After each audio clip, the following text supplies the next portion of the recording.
Ryan, Jamie, Dexter, Nathan, the K's. Welcome to the Peace Hall. Hello, thank you, mate. Jamie, you're very proudly from Earlstown. Yeah. What's Earlstown like? Earlstown is like, I think, to be honest, I think the sort of charm about it is that it's not special in any sort of way. It's like any sort of working class town in the north of England. If you've been around them places, there's a real sense of community there. Like it's a bit shit, but everyone's in it together. You know what I mean? Is your music a product of where you're from then? Yeah, definitely, I'd say so, especially lyrically. It's sort of like just documenting like experiences we've had and the mistakes we've made more often than not. It's put into the songs. But I also think, of course, like we'd live between Manchester and Liverpool, like so you've got them two musical giants on either side here, which obviously helps, whether that's the venues you're playing, whether that's the bands around you that you go and watching when you start getting into music, or where we were very lucky to be starting a band where we did. Ryan, did you always want to be in a band? No, I wanted to be a shopkeeper, mate. I was joking. Yeah, I think so. Like, leaving school, I sort of joined at the end of... I joined a few bands. There was, like, loads of, like, little bands going on between the years in our school. And then it got a bit serious when we left school and we sort of got into... I was doing a bit with my brother's band, but then when we met Jamie and the K's, we just kind of put Sarajevo out and thought... people actually quite like this, so why not give it a go, yeah? And I think we always kind of wanted to do it, and we've always had that sort of drive and passion, but I think it's blowing up a little bit, and it's even taken us back a little bit more now. Like the speed, the crowds are getting bigger, and the streaming and everything like that is just growing tenfold, so it's kind of, yeah, surprising us as well. But yeah, we've always wanted to do it. What bands were you into growing up? I listened to like a range of stuff from like... obviously Oasis and the Rolling Stones and a lot of like older stuff growing up, like, but also like Irish folk songs. So I used to like go to Ireland quite a bit with my grandparents, and they had like the Dubliners on and things like that. So yeah, just a range of different people, and it kind of, I think little elements of it showing in the tracks now musically. How did you meet Jamie? Well, we all went to the same school, me, Jamie and Dexter, and I was a year above them in school, and then yeah, we like knew each other over the park. Yeah, we used to play Wally. So me and Dexter used to live right next to each other. Jamie was a little bit further down the road, and then me and Jamie was on like different nights out, and then we ended up at a house party after the different separate nights out, and then got chatting, and then it was like a drunken promise. Like Drunken mistake. I was going to say drunken mistake. A drunken promise. Jamie said, "Oh, do you want to start a band?" So I was like, "Yeah," and we always kind of said it, and then. Not start a band, sorry, they was already in a band, but joined the band, and then the following week we got in a practice room like in Earlstown, and then Sarajevo just came out, and that was the first track that we did. Social club up Earlstown. Yeah, a little social club, like just a little rehearsal room there. But yeah, we've known each other for like forever pretty much, because we grew up on the same estates, we went to the same school. But yeah, it just got kind of serious, and we put Sarajevo out, and playlist started playing it, and we walked into a bar in Manchester on my birthday, and it was on the speakers, and we was like, what the fuck, like everyone thought that we put it on, but we hadn't. I still think everyone believes to this day that we put it on. We promise we didn't. Look at us getting defensive. So what do you remember about those early days, 7, 8 years ago? Yeah, so it was just us, wasn't it? We were doing it all by ourselves. We used to borrow my dad's van and drive everywhere. My dad's like a bricklayer, so his van was just full of dust and tools and all kinds. It had no third gear. No, it had no third gear. The brake was floppy until you went straight to the floor. So you used to have to miss third gear and stuff. And we never used to have hard cases for our guitars at one point. There was like soft cases, and then we went to hard cases, and so it was just.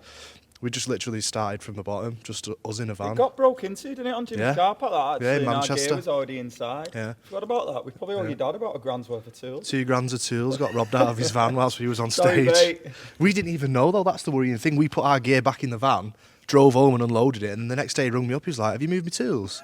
Like, no, why? It's like, yeah, they've all gone missing. Yeah, and then we looked, and the back door had slightly been bent back. The back door. So sorry, Dad. How do you feel like you started the band? You know, what was the drive behind what you were doing? It was difficult because obviously, like before Ryan joined, we was in bands when we was younger, wasn't we? Yeah. So we always joined and played in bands and stuff like that. And then when Jamie rung me up one day and he was like, should we try again? And Ryan wants to come and play guitar for us and stuff like that. So we just got in a room, didn't we? Yeah. And then Sarajevo just happened. So yeah, it was unusual. And then we put it out on Spotify, ended up getting some good playlisting, got like 100,000 plays in like a couple of weeks.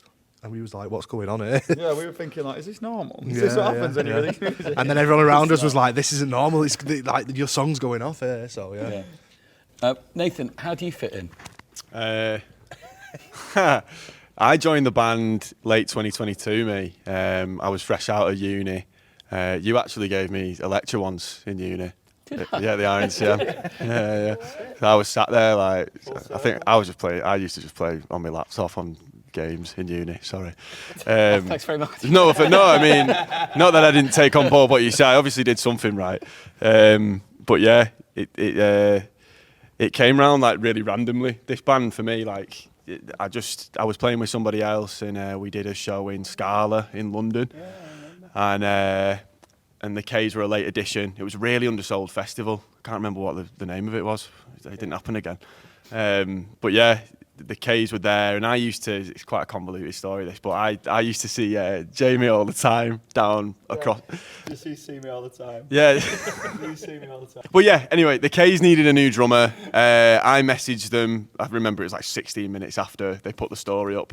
And then 2 days later, I was in the band. It's funny, like I used to have the rehearsal room I went to audition in was theirs, and I was in a band 4 years prior in the same room. Like when I was like 15, it was weird. And but, yeah. 2 years after that, the debut album comes out. I wonder if the world knows. A top 10 album. That is the stuff dreams are made of.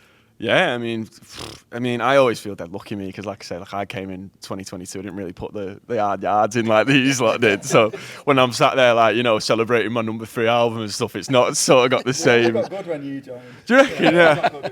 You reckon? Nathan's a catalyst to our success. Don't be daft. I'd never say that. He tells us every day that's serious. No, I do really. I'm joking. Ryan, when that album came out, was that life changing? I think it was, because we had a build-up of 7 years of that material, and then we kind of had half of it already, and then we recorded the other half, or near enough. But it was because we held on to it for so long, but we believed that it was the right moment when it dropped, and then it did sort of wonders, and we was all watching like the numbers come in and the charting and things, and we was watching it just climb the charts and keep people off like Beyonce and the likes of them, and just to come third behind Beyonce and Libertines is like just mental to say in its own right. So yeah, it kind of was life changing, and then album 2 and the recent singles and stuff, that's just like snowballed into something even bigger. So I think it's just growing and growing. The new stuff feels so next level. Yeah. Does it feel like that for you? It does. Like we always say, it's like a bit of a developed sound, and we had more resources at our hands and stuff to use, and I think it's just like a bit of a mature, developed sound, and yeah, we're buzzing with the outcome. How's it come so quickly? We got told. When did we get told about the album? It was pretty much straight after, like 4 months or something. Was it after the we dropped the album 1, and then Jamie had a load of songs, and we just pretty much got the process going from then. Like, but we were still in the height of touring season, so we were still doing the tour from last year yeah. when we started. And I think the day before Christmas Eve was the last date of tour, and then like we had to deliver the album by sort of February, March time the following year. So it was crunch time, but we managed to pull it out the bag. Somehow. Does it mean all of that, Jamie, that you find songwriting easy? No, not at all. I think it's something I've always done. I was speaking about this yesterday, actually. It's like, I don't necessarily write to even think like, oh, I'm going to make this into a K song sometimes. I've just got like paid. So if, for example, in the Benz, the middle 8, it's got this like voicemail bit and that's just something completely separate that I had, because I had the Benz written, and then I was like, oh, it needs something else to put that bit in. So I've got like pages and pages and pages and pages of just random stuff that I've written over the years, because it's just what I've always done. I don't know, it's just how I express myself and things like that. But I think I went down to Jim Lowe's, the producer of the second album, at the start of August. We released the album in 5th of April? Yeah. 5th of April last year. And at the start of August, I took 16 songs down to Jim's. So it was a good job to have a little bit of a backlog. But I was just writing loads at that time. I don't know what it was. I must have felt inspired. Why did you choose Jim to produce the album? I think his sort of record speaks for himself, but with a producer, I feel like you can't just base it on that. You have to see how you sort of get on with somebody and what the vibe they give off and things like that. So then I went down to meet Jim, and I spoke to lads, and I was like, he's great. Like, I'd love to work with him. Obviously, everybody needs to meet him, so we all did. And we just got on like a house on fire straight away. He got the band, he got the sound we were going for, but he also like, he put forward so many great ideas and things like that. He really understood what we were going for straight away. What was that? It was just we basically. I think we've just covered it there, saying we want the energy of the first record, but we want it to sound more mature, a bit more developed, and things like that. And obviously, like I say, his record and his experience speaks for itself. So, but I don't think it wouldn't be the same album without Jim involved. Definitely not. I think the Bends probably is the one song. If you had to pick one that represents the latest sound of the Plays, it feels like the Bends is that song. Yeah, definitely. I think that's the prime example, like you say, of keeping the energy there and keeping the sort of poppiness there and stuff, but without everything driving as hard as it can for the full song. And I'd say album 1, there was a lot more punkier influences on it, and we love album 1. I wouldn't change it for the world. Like, some of my favourite Case songs we've ever done are on that album, obviously. But I think this time we really wanted to make a point of keeping energy without having to drive everything as hard, and making the sort of song and the melody and the way it was produced and things like that does the work for us without us having to try and power through every single bit of the song, if that makes sense. It makes perfect sense. I think forgive me if this feels lazy, but the comparison I'm going to make is between definitely maybe a Morning Glory. Yeah. And I think there are real parallels there. Yeah, definitely. I think also, once you've done your first album, as a musician, you understand more as well, and you've been in the studio, you spent weeks and weeks in a studio doing your first album, which obviously when it's the first time doing it, that's new to you. The second time, you understand everything a lot more, and it starts getting the cogs turning a little bit, and you think, actually, we can use that here, that'd sound good if we did it here. So it's part of the writing process almost comes in the studio when it comes to like producing songs and recording, tracking, all that sort of stuff. And especially if you've got a mint one like we had with loads of good gear, and you can just play about with it all day. And you'd be like, we could try this, and Jim's like, we're not trying anything else, and we're just messing about on organs and stuff in the back. Dexter, where did the name of the album come from? Pretty on the Internet. So we've actually, it's from a lyric that Jamie wrote in one of the songs on the album, and that same song actually has got the lyric that titled the first album, I Wonder If the World Knows. So it's just a song, isn't it, that's on the second album, Picking Up the Pieces, yeah. So it's just lyrics out that we was like going through loads of different lyrics that you'd written, hadn't you? Yeah. He sent loads of lyrics and phrases that, off all like the songs that he's been writing, and was like, let's try and find an album name. And one of us suggested I Wonder If the World Knows, and then you suggested Pretty on the Internet this time. And I think, do you know what, you've just jogged my memory there. I think it was between that and then something like Earn Your Place in the Coffin, and then we put that. I don't want to reveal that code. I don't remember that. Yeah. No, sorry. I was going to drop a spoiler then. That's like a little hint. Yeah. For something that's on the album cover. There's an Easter egg on the album cover. We just give you a fruit sheet, mate, and send you to ball pit, and we all talk business. So there's a little Easter egg on the Pretty on the Internet album cover. But yeah, we went through a few names, and that was the lyric out of Gravestone, wasn't it? The first single off the album. So yeah, that's where that came from. Are you enjoying being famous?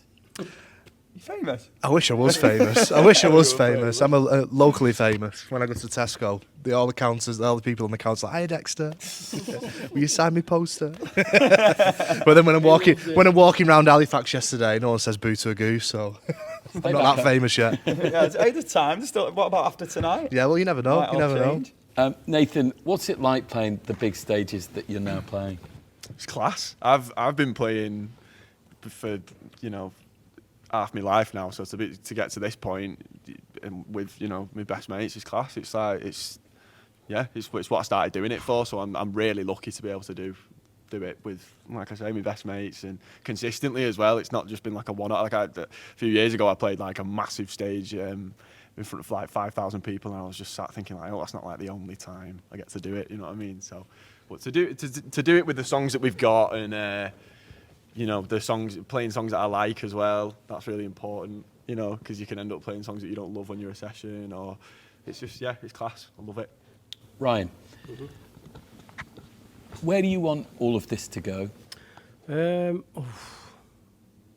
don't know the answer to that, but I think just carrying on like we have, and I think we said it yesterday, we was having this same discussion with someone else, because I think if you set goals and like people ask, where do you want to see yourself in 5 years, and you don't achieve that, or you don't quite get there, then you just beat yourself up and like you get a bit disappointed and disheartened. So I think the way we've done it, we've always just been optimistic, and if someone told us 5 years ago, you'll be doing this full time as your job, we'd have gone, absolutely no chance, like not a cat's, do you know what I mean? But I think it works both ways though as well. If you do set goals and you achieve them, you hit it, and then you're like, oh, now what? And you're left with that sense of like emptiness. Say we said like, well, where do you want to be? You want to have a number one album. If we get a number one album, then you're almost chasing goals as opposed to enjoying what you're doing. So I think it works. I think it works both ways. Sorry to set the mic up, you bro. I just wanted to add that. But I think to be doing a second album now, we're lucky in that position. So I think the next step is obviously the third album, and then carrying on sort of touring, fourth, fifth. But just like seeing the crowds grow and sort of having that connection, that it's just setting on fire in like different territories. And we're noticing this album as well, like in Europe.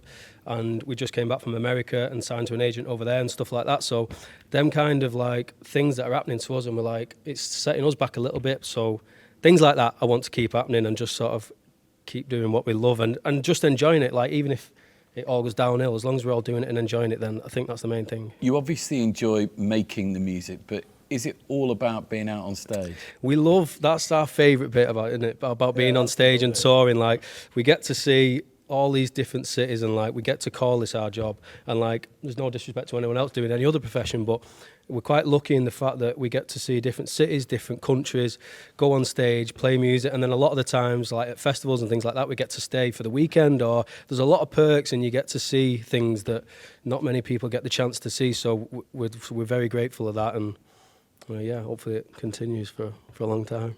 Jamie, what goes through your mind when you're out in front of those big crowds? Do you know what? Now I feel like we've earned our sort of stripes, so to speak, in terms of we've gigged for that long that there's no nerves or anything. We just enjoy it. I think it probably shows on stage that we just love it. We're like, there's no nerves or anything because we've been, like I say, spending so long doing it and sort of honing our craft. Now we see like the hard work's almost done way before you get to stage, and then stage is the time to enjoy it for us. And I feel like that's why we just love playing live so much, innit? So it's like it's just like a party with your mates every night. It genuinely is. Don't want to sound cliche, but yeah, it's all about the life for me anyway. You're here at the Peace Hall supporting James. Last night you were sensational. Thank you. What a venue. Yeah. What a venue. We'd love to come back and headline it sometime. Might that happen? Yeah, and I didn't know whether I was supposed to say it or not. I think we're allowed. Yeah, are we allowed? Nobody tells me anything in this band. We're allowed. So we're actually going to headline this venue ourselves in June next year. We were speaking to Cuff and Taylor yesterday, and they confirmed it for us. So we can't wait to be back. Tonight's going to be sick, but that's going to be even better. So that's an exclusive. That is an exclusive. We are headlining the Peace Hall next got it out June. of us. You got it Got out there of in us. the end. That was all leading up. Thank you so much, Brian, Jamie, Dexter, Nathan. Thank you so much. Thank you, James. mate. Appreciate it. Thanks, guys. Thank you.